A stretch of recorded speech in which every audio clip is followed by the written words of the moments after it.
Who will win the Daytona 500? Who will win? I want it all. Throws the block topside. Throws the block downstairs. This. Hey everybody, it's Dale Jr. back again for another episode of the Dale Jr. Download with my co-host Mike Davis. We got Leah Vaughn in the house, Matthew Dillner. How about Chase Elliott getting into the tire barrier there? And the tire barrier, man, what a great tire barrier Good that tire is. barrier. Great they tire make barrier. over there in Charlotte. The Tums Heartburn Corner tire barrier. And then Chase, the funniest thing, man, he goes and drives it down into that tire barrier and does a burnout. Perfect. It was Perfect celebration. Yeah.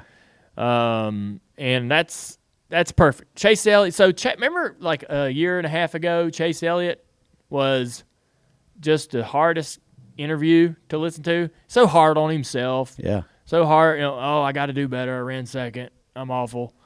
And I knew as soon as he won a few races that the real Chase would come out, and he'd be more comfortable in his own skin, and it's awesome to see. Well, when he wrecked out of the lead there with 45 to go, I thought we were going to get old Chase back. Yeah. I mean, because I felt like, oh, my God, if he beats himself up before, this is going to be brutal. He had an amazing race car, super fast, and he drove a great race, and we got to see a very awesome celebration, funny in a way. I love how humor there. Yeah, because he does the burnout, and then he gets out on the car while it's backing up. He emerges from the smoke. Perfect. It was just so good. Beautiful. Yeah. So thank you, Chase Elliott, for entertaining the hell out of us at the end of that race. It was great. That's what you want. Perfect. Good job. Other things were also entertaining.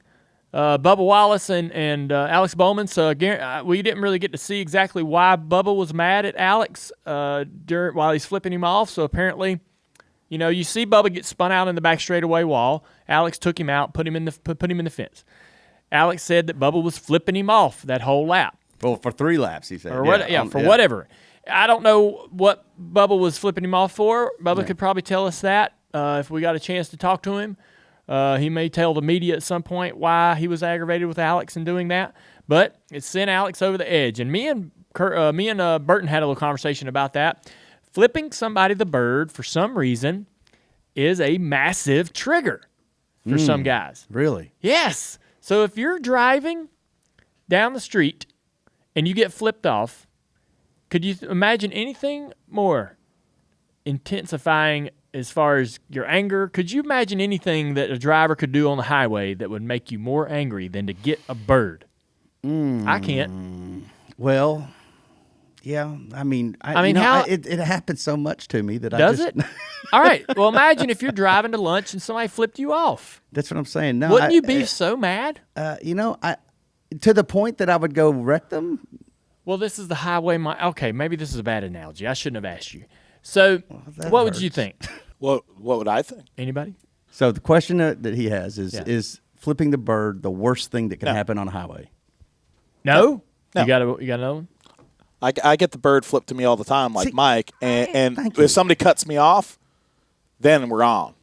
No. Oh, you don't like getting cut triggered. off? Right, brake checked. How about that? Flipping me off, I laugh. Brake checked. What? I think it's funnier if you give somebody the thumbs up. That's more annoying than the bird because it's super sarcastic. Really? Like you're doing a great job driving. Badge of honor, getting flipped off. I guess I'm more about the Kyle Petty approach, and Kyle Petty's like, God, it's a bird finger. Grow some skin, all right. Layers of skin, So there are some people that it doesn't bother. I know some drivers that I flipped off because when I started racing, I didn't think flipping the bird was a big deal because I flipped my friends the bird, and everybody flips everybody the bird. No big deal, right? Right. And so there's a damn emoji, right? So right. I flipped off Rusty Wallace, and he let me know that was the worst thing that you could do to him, and that not to do that to him again. That's like anything but flipping me the bird. Don't flip me the bird because that's serious business. You flip me the bird, we're going to have a real problem, and I want you to know it. Okay, so I think you bring up a point. I think who flips you the bird matters. When you're talking, the reason why the highway is a bad analogy is that you don't know them. But Rusty Wallace getting a bird from you, the kid of his buddy or rival, would be very disrespectful. There you go, buddy. I think you nailed it. So yes. I did use a bad analogy. But your dad flipping a bird to Rusty, I mean, what's he going to – I mean, he may not like it. And I can't speak for Rusty. Rusty's his own weird guy. But the fact is that who delivers the bird might actually matter in how you receive it, right? There you go. That's a good social media question. Yeah, that is a good one. So actually. the bird got Alex upset. It flipped the switch in his mind, and he wrecked Bubba Wallace. They were around it. What? No, keep going. 'cause They I got were a question around. for you. They were around each other a little bit, but nobody did anything else on the racetrack till pit road when the race was over with. Right. Right. So Alex is out of the car and he's tired, hot. The medical staff is checking driver to driver, and there just happened to be at Alex while Bubba walked up, and Bubba threw water on him. A harmless thing, not really a big deal, but it wasn't good that he did it while the medical staff was there, and I think majority of the water went in her direction. Am I right? I think the majority of the water, yeah, I mean, it wasn't that much water, but the fact is that the optics of it looked probably way worse than what the actual thing was. Yeah. But if the medical staff was not there and it was just Bowman who was visibly struggling as soon as he got out of the car, there was a great shot from NBC actually as he was climbing out of the car and he sort of takes his helmet off and goes right to the ground. If he was there by himself, is it okay then? What do you think? Was the presence of the medical staff the thing that made that wrong? It would have made him feel better. A little extra water. I know, right? He looked hot. Yeah. He didn't throw hot coals on him. I mean, that would have been something. That would have been way more offensive. it's like a pillow fight. I think it's like a big deal. Yeah. I think people just want to give Bubba a hard time. Bubba's an emotional guy. We know that. Bubba is extremely emotional. And if you're going to get in the middle of something with Bubba, or if you're going to have Bubba in a race and be a fan watching a show with Bubba in it, you got to be ready to see some emotion. He wears it on his sleeve. So I think had we never seen anything like that out of Bubba, or no emotion at all, and him do that, you'd be surprised, taken aback. Absolutely. I wasn't. And I think he can apologize to this lady or anyone else in the area that may be offended by that at the moment, and that'll take care of it. I think he will. I think that's that. I made a point on Twitter is that when he sees it and he's cooled off and he realizes what he did, he'll wish he had done it differently, and that might have actually played to his advantage because what I think he wanted to do was not deliver water to the face of Alex Bowman, but deliver something else to the face of Alex Bowman. And he was deprived of that in the manner in which and in the timing in which he did it. That's a good point. I cringed when he did it, frankly. When I saw him, I cringed. But I had a cool head and a lot of perspective, and I wasn't overheating. And I don't think Bubba Wallace had any of those things in that moment. When I saw it happen, I didn't have any emotion. And so I'm trying not to allow the popular opinion sway me to going, oh, yeah, that is wrong. You know what I mean? Because my initial reaction when I saw it was, I didn't think anything about it. I was just laughing maybe. It was a little humorous, right? But now, the majority of people are saying, oh, that's messed up. Bubba's a jerk. That's stupid. He shouldn't have done that. And that person, the people that were there trying to help Alex, and Alex was ill, none of that ran through my mind, unfortunately. I'm sorry. No, I got you. Well, I think that Steve O'Donnell came out and said this morning that it was that presence of the EMTs, the medical staff, that made that not so classy. Sure. Yeah. And I can subscribe to that, but I also am not going to go jump off a ledge on that. Yeah. If Bubba comes out of this and he just says, "Yeah, I wish I'd have handled that differently," I will never think another second about it. Good enough for me. It would be fine. Yeah. Yeah. Yeah, I'm not going to sit there and brand him because I don't think anybody wants to be branded for their entire life based off how they are when they're not in their most sensible. Speaking of Alex Bowman. Let's talk about Alex Bowman. Okay. Yeah. So, okay. Alex gets into it with Austin Dillon last week, right? Yeah. He made a dive into turn one to go 3, or I don't know, maybe it was even 4 wide. But anyways, he dove underneath the 3 car into turn 1 at Richmond. He told me that Austin had spun its tires or whatever on the restart. I'm not sure about that, but that's what his side of the story is. They made contact down into turn 1, and you can hear over the radio, if you haven't heard it, Austin Dillon's team is imploring him to get him back, get him back, get him back. Oh, I didn't know that. Yeah. And which to me, I don't like that. I don't want any crew chief spotters or anybody on the radio telling a driver to do anything out of the ordinary. Right. And but they were like, get him back. So they're imploring Austin to retaliate, which he does, and it costs both those drivers because Austin turns the 88, then gets into the 88 and hurts his car. So both it didn't work out for either one of them.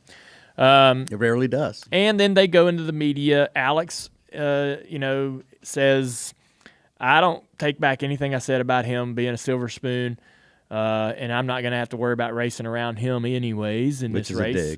Which is a dig. Yeah. So they're both digging back and forth in the media, which is great. Not a great look, personally. If I'm that driver, I try not to keep fueling the fire, because especially if you're Alex, it's like focus on the playoffs. You got bigger things, yeah. Right. Don't worry about this driver in this car. Go forward, and don't continue to mention it. If somebody asks you a question about it, divert.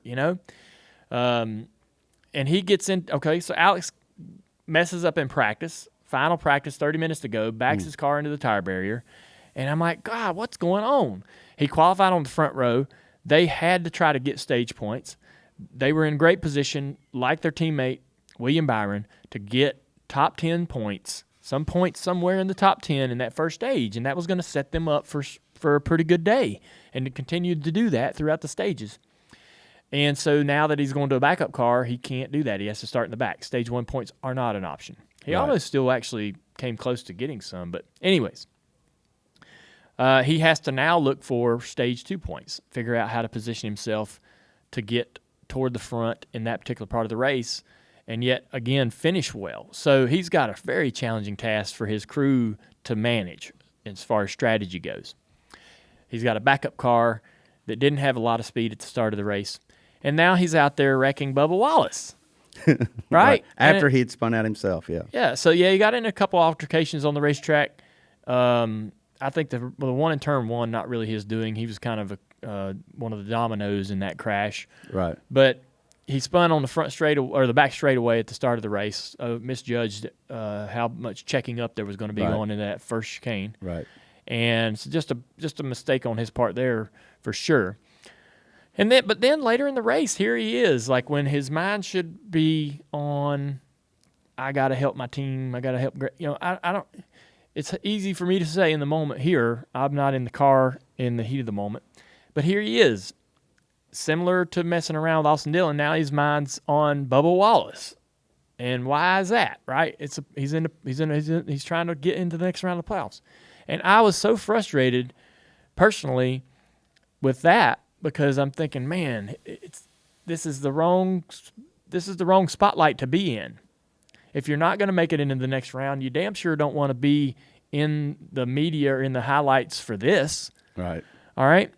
And as soon as that happened, the next run on tires, his car had really, really good speed.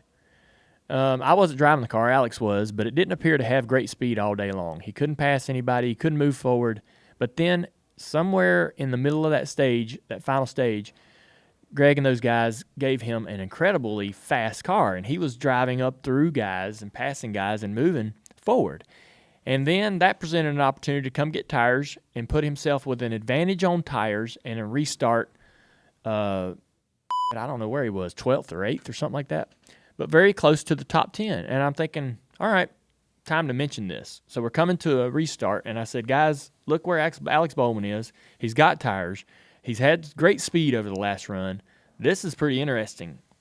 I thought he was out of it. Right. But he may be back in it. And sure enough, man, the kid drove all the way back up to second place. I said he needed to win. He didn't. Once the 6th car missed the back straight chicane and was penalized, it took him out. Yeah, but everybody was thinking like you were, including myself. Yeah. There was no way that Alex Bowman was going to point him way into that. No. Because you just didn't. I mean, he had to win it. Yep. But just I as disappointed as I was in the theatrics of and the choices and decisions of Richmond to the first half of the Roval. Dang, man, he dug himself all the way out of that hole, and now is going into the next round with racetracks where he's run well at. I think he finished second in races at all those tracks. So I don't know whether I need to apologize, but Well, no, I don't think you need to apologize. Much like in a way, like I need to apologize to Ryan Newman because I didn't think he could run in the top 5 at Richmond, right? I didn't think he could be that competitive. Then he goes to Richmond and he freaking had one of the best cars there. So, but I was down. I was selling my stock on Alex. I was getting rid of that. He was not going to move on. He was not going into the next round of the playoffs, and came out of nowhere. It's what's great about sports. It's that sort of redemption, that shock and surprise, and he was one of the guys that delivered that.